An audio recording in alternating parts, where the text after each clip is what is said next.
আল্লাহ ডাক দিয়ে বলবে, আজরাইল মুত বিনাফসিক, আজরাইল সবাইরে মরণ দিয়েছো, এবার মুত বিনাফসিক, তুমি নিজে তোমার জানটা কবজ করো।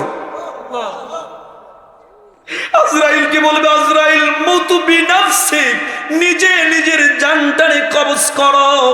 আজরাইল এবার নিজের জানটারে কবজ করতে নিবে।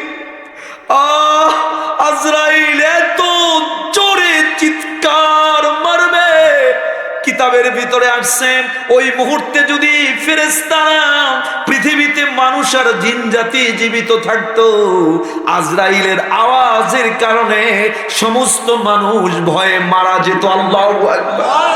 অনেক ভাইয়েরা কষ্ট করে আরামে ন্যাপের ভিতরে শুয়ে আছে, আপনারা কষ্ট করে মাটির উপরে বসে আছেন। আল্লাহর হাবিব বলেন, কাল হাসরের ময়দানে এই মুহূর্তে যদি কোনো ইমানদার যখন মারা যায়, আল্লাহ তাআলা ফেরেশতাদেরকে অর্ডার দিয়ে দেয়, ওই বান্দা দুনিয়াতে কষ্ট করেছে, হারাম ইনকাম করে নাই, হালাল খেয়েছে, ভালো পোশাক পরতে পারে নাই, আল্লাহ বলে তাড়াতাড়ি করে তার পরনের কাফনের কাপড়টা খুলে ফেল, ওয়ালবিসুহু মিন লিবাসিল জান্নাহ, জান্নাত থেকে তাড়াতাড়ি পোশাক আন, এই বান্দার পরনে জান্নাতের পোশাক পরিয়ে দে। আল্লাহ বলে আফতাহু বাবাম মিন আবওয়াবিল জান্নাহ, আল্লাহ তাআলা ফেরেশতাদেরকে বলে ওয়াফরিশুহু মিন ফিরাশিল জান্নাহ, এই বান্দা দুনিয়াতে ভালো বিছানায় ঘুমায় নাই, ফজরের নামাজে ওঠার জন্য রাত 1:30টায় ঘুমিয়েছে, আবার কষ্ট করে ফজরের নামাজে উঠেছে, আর ঠান্ডা পানি দিয়ে ওযু করেছে, নামাজ পড়েছে, তাড়াতাড়ি করে বান্দাকে ওয়াফরিশুহু মিন ফিরাশিল জান্নাহ, জান্নাত থেকে একটা বিছানা আর বান্দারে তাড়াতাড়ি করে কবরের ভিতরে জান্নাতের বিছানা বিছায়া দে।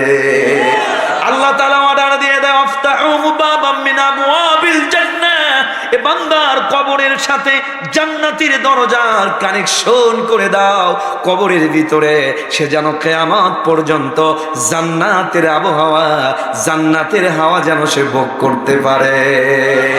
সব কমপ্লিট করে আল্লাহ বলেন, নাম কানাউমিল আরুস, নবদম্পতি যেমন ঘুমায় এরকম সুখের ঘুম ঘুমায়, তোমরাও এবার অনেক কষ্ট করেছো, ঘুমাও। মুমিন একটা ঘুম দিবে, ওই ঘুম থেকে ইসরাফিল যখন দ্বিতীয় সিংহায় ফু দিবে, ওই ফুৎকারে কবর থেকে হাসরে দাঁড়িয়ে যাবে। সুবহানাল্লাহ। এক ঘুমে হাসর। আমরা আসবো, তাহলে যে যখন মারা যায় তার কিয়ামত তখন থেকে কি হয়ে যায়, শুরু হয়, তার কিয়ামত তখন থেকে আসুন, যৌথ কিয়ামত। আল্লাহ, আমি এখন থেকে আপনাদেরকে 3-4টা হালাত বলবো, যৌথ কিয়ামত কেমন হবে, কিয়ামতের হালাত কি অবস্থা হবে কিয়ামতের, একটু কোরআন থেকে দেখেন। আল্লাহ বলেন না আল্লাহু আকবার। আল্লাহ আমাদেরকে বুঝ দেন, বলেন আমিন। কিয়ামত যেদিন হবে মনে রাখবেন, দিনটি হবে শুক্রবার। কি দিন হবে মনে রাখবেন, কথাগুলো ক্লাস মনে রাখবেন, আমি পয়েন্ট ধরে ধরে বলবো, লম্বা করব না, বিশটে। যেদিন কিয়ামত হবে বারটি কি হবে, সবাই বলেন।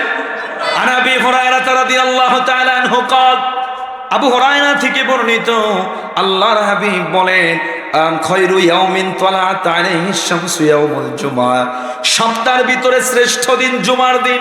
আল্লাহ রাসূল বলে, ফিহি খুলিকা আদম, জুমার দিন আদমকে সৃষ্টি করা হয়েছে। ওয়া উদখিলা ফিহাল জান্নাহ, জুমার দিন আদমকে জান্নাতে ঢুকানো হয়েছে। ওয়া উখরিজা মিনহা, জুমার দিন বের করা হয়েছে। ওয়ালা তাকুমুস সাআ ইল্লা ফি ইয়াউমিল জুমআহ, বিশ্বনবী বলেন কিয়ামত সংগঠিত হবে না জুমার দিন ছাড়া। মানে কিয়ামত হবে কোন দিন বলেন, কি বারে? কিন্তু ভাইরা, যেই শুক্রবারের কিয়ামত সংগঠিত হবে, ওই জুমার দিন অন্য দিনের মতো হবে না। প্রত্যেক দিন সূর্য উদয় হয় কোন দিক থেকে? পূর্ব দিক থেকে। ওই দিন সূর্য উদয় হবে সকাল বেলায়, পূর্ব দিক থেকে নয়, পশ্চিম দিক থেকে উদয় হবে। পশ্চিম দিক থেকে সূর্য উদয় হয়ে যাবে, সমস্ত মানুষ যার যার মতো কাজে নেমে যাবেন। আল্লাহ তাআলা ইসরাফিলকে বলবে, সিংহায় ফুৎকার দাও। প্রথম ফুৎকার দেওয়া হবে, কোরআন বলছে ফাইদা নুফিখা ফিস-সূর, যখন যেই মাত্র সিংহায় ফুৎকার দিয়ে দিবে, প্রথম ফুৎকারের সাথে সাথে আল্লাহ আকাশ জমিন সব কিছুকে ধ্বংস করে দিবে। আমার ভাইরা, আপনারা একটাবার চিন্তা করে দেখেন, জাস্ট দিলটাকে নরম করে কথাগুলো কানে নেন, আর একটু দৃশ্যটাকে কল্পনা করেন। যেদিন কিয়ামত হবে, আল্লাহ রাব্বুল আলামিন প্রথম ফুৎকারের পর ওই যে আকাশ দেখছেন, আকাশটাকে আল্লাহ তাআলা গুটায় ফেলবে। কেমন ভাবে গুটায় ফেলবে? আল্লাহ বলে আওমানাতু বিস-সামা কাতাইয়িস সিজিল্লি লিল কুতুব।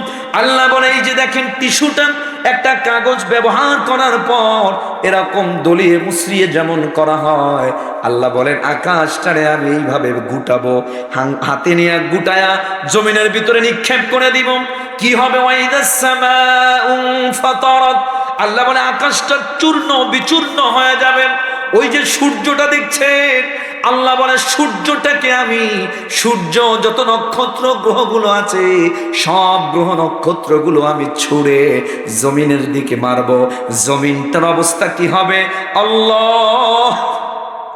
এ ভাইরা, কোরআন কারীমের 30 নম্বর পারা সূরা কারিয়া, আল্লাহ বলে কি হবে?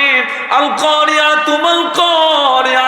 আল্লাহ বলে ওই যে জমিনটা, এবং ওয়াইদা জুলজিলাতিল আরদু জিলজালাহা, জমিনের ভিতরে আল্লাহ ধাক্কা মারবে, এমন ধাক্কা, জমিনের ধাক্কায় যে পাহাড়গুলো আছে, মাউন্টেন এভারেস্ট, বিশাল বড় বড় পাহাড়, আল্লাহ বলে ওয়াতাকুনুল জিবালু কালইহনিল মানফুশ।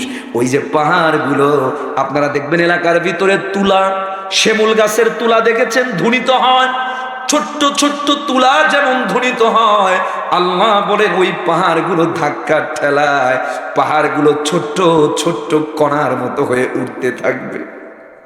একটা বার চিন্তা করেন, আকাশটা ভেঙ্গে ভেঙ্গে পড়ছে, সূর্যটা ভেঙ্গে আর তারকাগুলো খসে খসে পড়ছে।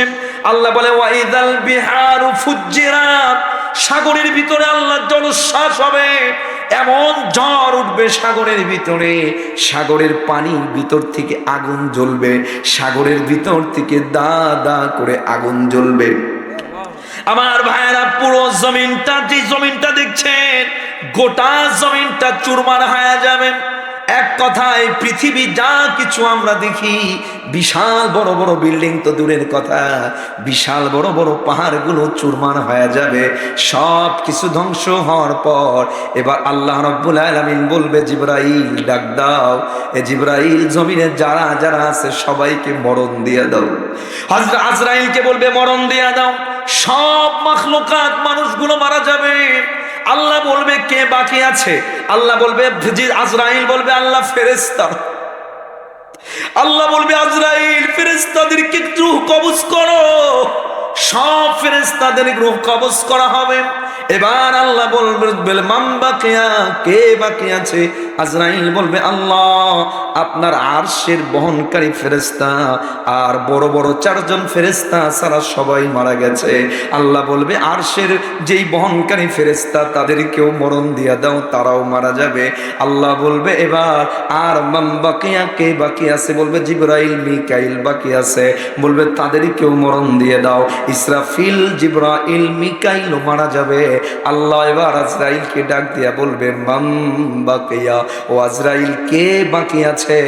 আজরাইল বলবে আল্লাহ আমি, আনা ওয়া আনতাল হাইয়ুল কাইয়ুম। আল্লাহ একমাত্র আমি, আর আপনি তো হাইয়ুল কাইয়ুম, আপনি তো মারা যাবেন না, আপনি চিরঞ্জীব। আল্লাহ ডাক দিয়ে বলবে এ আজরাইল মুত বিনাফসিক, এ আজরাইল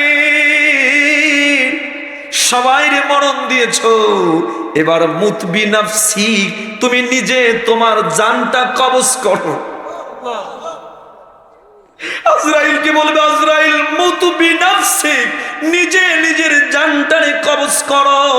আজরাইল এবার নিজের জানটারে কবজ করতে নিবে।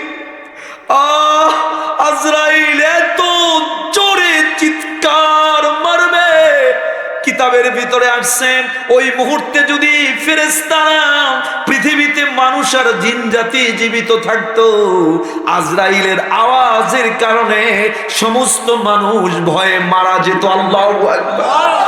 এত জোরে আজরাইল চিৎকার দিয়ে বলবে আল্লাহ। আজরাইল ডাক দিয়ে বলবে আল্লাহ, মরণ যে এত কঠিন, ইসরাইল যদি জানতাম, আল্লাহ আমি পৃথিবীর কোন প্রাণীর জান কবজ করতে পারতাম না। কিশোরগঞ্জের ভাইরা আপনাদেরকে বলে যায়, মরণকে শুধু মরণ মনে করিয়েন না। মুফাসসিরিন ইকরাম বলে একটা ছাগলকে জীবন্ত রেখে জব না করে 90টা ছুরি দিয়া একসাথে আঘাত করলে যতটা কষ্ট হয় তার থেকে 1000 গুণ বেশি কষ্ট একটা মানুষের রূহ কবজ করার সময় হয়। এত বেশি কষ্ট। আপনাদেরকে বলি, বেঈমান যদি হন, ঈমানের গুণ যদি অর্জন না হয়, মরার আগে যদি ঈমানওয়ালা হইতে না পারেন, তাহলে তো উপায় নাই। ফেরেশতারা আসবে, রূহ সুই দিয়া, জীবন্ত মানুষকে সুই দিয়া কোটিটা আঘাত করলে যে কষ্ট হয়, আমার আপনার এই আঙ্গুলের পায়ের বৃদ্ধাঙ্গুল থেকে নিয়ে মাথার চুলের গোড়া পর্যন্ত প্রত্যেকটা পশমের গোড়ায় গোড়ায় রূহটাকে ওইটা টেনে টেনে।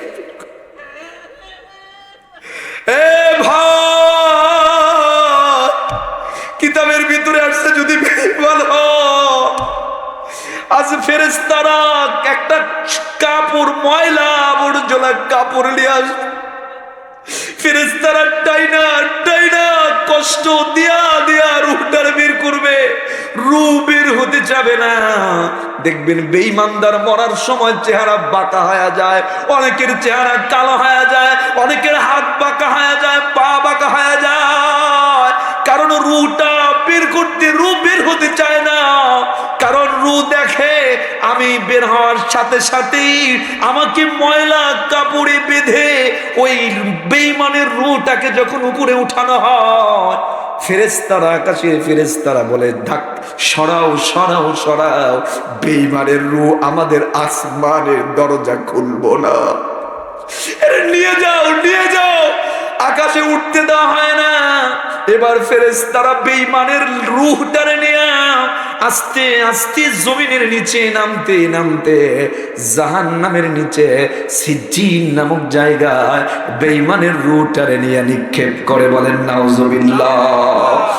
আল্লাহ, আপনি আমাদেরকে ঈমান আদার হয়ে মরার তৌফিক দিয়েন। বলেন আমিন। আরো জোরে বলেন আমিন।